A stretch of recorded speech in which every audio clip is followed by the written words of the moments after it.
Hey guys, just doing a quick video regarding these permanent bases. When you're installing them, the base you're going to use is the one in the middle. So as you can see here, there's these little things sticking out. If you're the home team setting up, you're going to pull that plug out and put the base in it. At Every Diamond, I bought this new tool that's designed to take the dirt out of the hole or kind of move the dirt away from the hole before you pull the plug. So what I suggest you do is to kind of back it off till you find the plug. As you can see, it's kind of buried. And the reason I say that is because if you don't, a lot of dirt will go into it. Grab that, pull on it, and there's the plug. Now inside here, you will notice that there is some sand. And if the base peg is too long, that sand will prevent it from going in. That's where this tool comes in. Stick it in there, dig it out repeatedly till you think you have enough depth. All right. Sometimes you got to use the tool to kind of scrape the sides of it to make sure there's no crusted dirt that will prevent the base from coming in. Once you've done that, you take that base, put it in that hole, and it should be good. As you can see, I've inserted it and it's sitting nice and flush. Now I've had some people tell me that the bases are sitting up. There's two reasons that will happen. One, that there's dirt that I just removed and it can't go all the way down. And the other one is it's a safety feature built into the base that it comes apart where it joins the base. And therefore you have to take the base off and fix it. I'll show you what I mean. Here's the example everyone's been talking about where the base is not sitting flush. Now at the beginning of the game it was, but what happens is after someone has slid into the base, the peg is designed to dislodge itself. So you got to take the peg out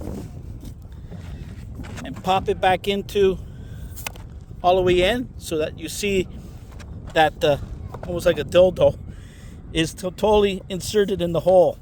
All right, you put that back in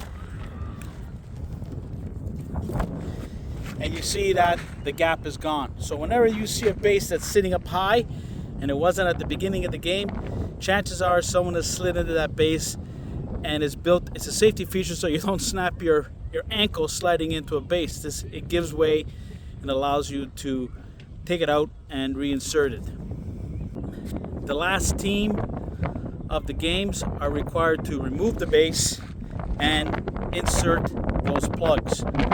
Now, right now I'm at Chatfield, and at Chatfield there is a box on the third baseline that's marked Vaughan, City of Vaughan.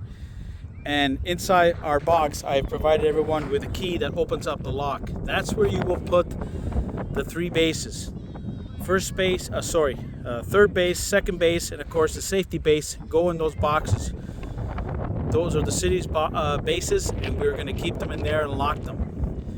The home plate still goes in our box, and some backup bases will still be in there in case you have no access to these permanent bases. So once you take the base out, just take the plug, put it all the way in. Don't push it down too far because then it'll fill up with dirt. Just make it level with and you're good. It sticks out. So that's what you're looking for, is the third position. As you can see, there's one further up and there's further back. These ones are still lining up with our paint that we put on there to mark the bases. So you're looking for that white paint to kind of mark the bases. If they're missing, then unfortunately I can't help you. I did buy a metal detector that if I do find when it comes to the bases they're missing, I will go looking for it and try to put a plug in. But you know what? I can't control whether or not people are going to put them back.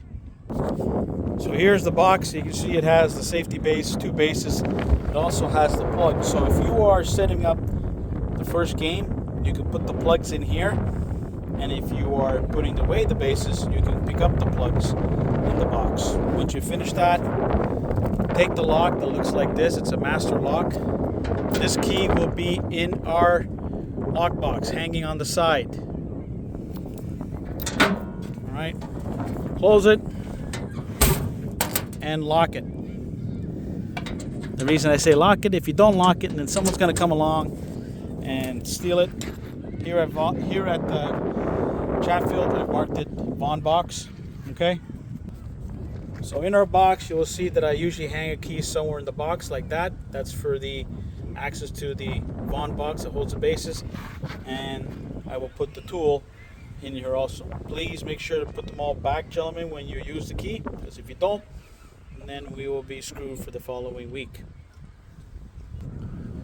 The home plate mat always goes back in our box, and as you can see, there's always going to be some spare bases just in case we can't find the permanent ones. If you have any questions or concerns regarding the base not sitting right, give me a call and I'll try to assist. Have a great day. Sorry for the long video, but I figure we all need to learn how to do this so that I don't get multiple text messages saying that the bases aren't working.